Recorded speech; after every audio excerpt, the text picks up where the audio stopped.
So today we'll be talking about imposition of price ceiling and price floor. As I have discussed in my previous video, the sixth principle of economics says that markets are usually a good way to organize economic activity. Note the use of the word usually in the sense that markets may not be a good way to organize economic activity in all situations. So that is when the sixth principle of economics fails. Now, being a principle of economics, there must be a solution which has already been laid forward in the sense that when the sixth principle of economics fails, that is when the market cannot clear on its own through the mechanisms of demand and supply that determine the quantity demanded and supplied in the market and the price prevailing in the market, then we usually move on to the seventh principle of economics. So let's see what it says. The seventh principle of economics says that the government can sometimes improve economic outcomes.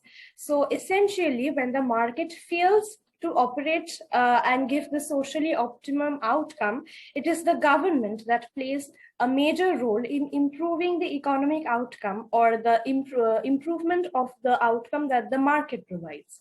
So let's look at two certain situations where the market outcomes are not the most efficient or the most socially optimum situation.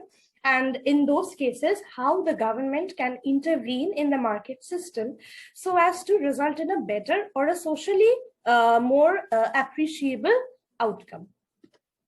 Now, the next application that we'll be taking under consideration is if the market price is too low.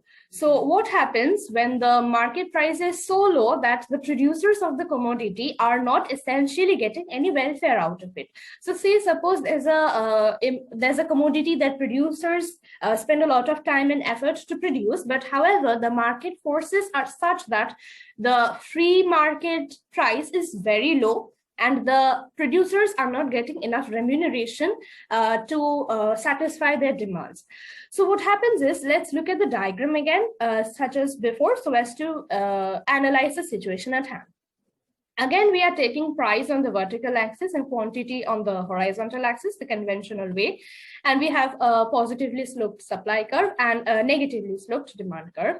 So the interaction of the intersection of the supply curve and the demand curve will give the equilibrium price, which is here P star, and the equilibrium quantity is OQ star. Now, as we can see, the price P star, suppose that the market deems, rather the market will always call P star as the efficient price. Rather, let's say that somehow the government feels that P star is too low a price for the welfare of the producers as a whole. And the government deems that the price needs to be raised so as to ensure a better well-being of the people in the economy, especially the producers of the economy. So here what I need to mention is price ceiling essentially ensures a better well-being of the consumers in the sense that the price is being lowered so people can buy or afford more of the commodity. Whereas when we are talking about price floor, it essentially targets the producer side of the economy in the sense that the price charged or being allowed to charge is increased. So they are getting a high remuneration for their job. So as we can see here, P star is the free equilibrium market price, and the government feels that it's too low for the welfare of the society. And what it does is it formulates a calculation and it decides for a price floor. And as we can see here, this is perfectly opposite or a mirror image of the case of price ceiling. So in case of price ceiling, we had the price ceiling lying below the market equilibrium P star, but for a price floor, the price needs to lie above the market price P star. So here P floor will lie above it. The interpretation remains pretty same. Essentially, floor is the base or the bottom of a room and there is nothing below it. So price can be charged above the price floor. That is, if the say suppose P star is $2, price floor is $5, you are allowed to charge $5.50. You're allowed to charge $6, $7, even $10, $100, but you are not allowed to charge anywhere below the price floor. So say suppose the market price is charged $2 and the price floor is $5, you will not be allowed to charge $2 for that commodity. In fact, you will not be allowed to charge $3 or even $4 for that commodity. The price charged must be above the price floor. That is, it needs to exceed the $5 price floor that has been imposed by the government. Again, since it's a government intervention, there must appear or exist a disequilibrium in the market. So we'll be looking at the scenario of the disequilibrium, whether it creates an excess demand or whether it creates an excess supply.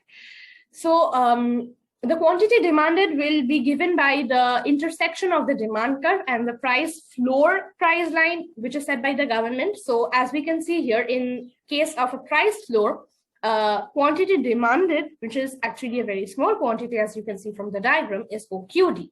However, the point of intersection between the supply curve, that is the positively sloped supply curve, and the price line P floor essentially gives you the quantity supplied by the producers of the market, which is OQS.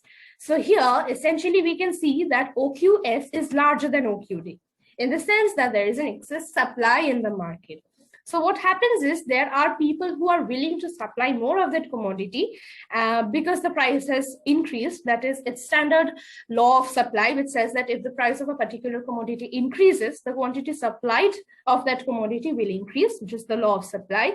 However, since the price has been increased from P star to P floor, that is from the market equilibrium to the price floor set by the government, the quantity of demanded, the law of demand says that the quantity demanded will reduce. So that's the inverse relationship that the law of demand talks about.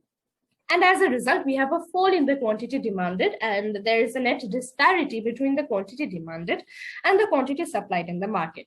So what the government can do with the excess supply is, essentially, the government can procure the difference or the excess supply in the market, that is QDQS. So that's OQS minus OQD. The government can procure this excess supply in the market, and it can either keep it as a buffer stock to supply in case of emergencies or natural disasters. So let's suppose there was initially the price was $5 and the quantity supplied was, let's suppose, 5 units of a particular commodity. Say suppose the price floor has been set at a higher price, which results in the quantity supplied being, let's say, 7 units and the quantity demanded, let's say, being 2. So the government has to take care of or address an excess supply of 7 minus 2, which is 5 units.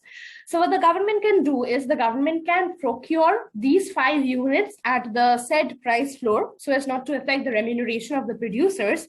And in cases of emergency, when the commodity is not being supplied or it's not being produced in the market at all, the government can redistribute the buffer stock. So the government had procured the 5 units of that particular commodity before when the price floor was imposed. And in cases of emergency, it can release the stock so as to maintain the continuous supply of that commodity in the market. Also, if there is an excess supply, another outcome would be to use this excess supply and sell it in the foreign market so as to generate, earn foreign revenue. And that is another way of addressing the problem of excess supply in the market. So now let's look at certain aspects that we talked about in case of price ceiling. A similar analysis will follow in case of price floor. Again, note that the price floor, as I've mentioned before, is always above, that is more than the equilibrium market price. Floor is at the bottom of a room and there's nothing below it. So the market price will always be below the floor. That is why it cannot be attained by the market. The price floor must be above the market equilibrium price. Similarly, that as I've mentioned here, the government imposes price ceiling, will be price floor. The government imposes price floor to ensure that market price does not fall below a set price level or P floor. Do not think it in the way that floor is at the bottom of the room. So price ceiling, again, price floor will be below or less than the equilibrium market price. The price ceiling is always here. Actually, if you look at that way, what I've written is right, because price ceiling is below or less than the equilibrium market price, and price floor is always above the market equilibrium price. So the last line says that the price ceiling creates excess supply in the market, and we already discussed about certain possible ways in which the government can address the problem of excess supply in the market. So this is the case of a price floor.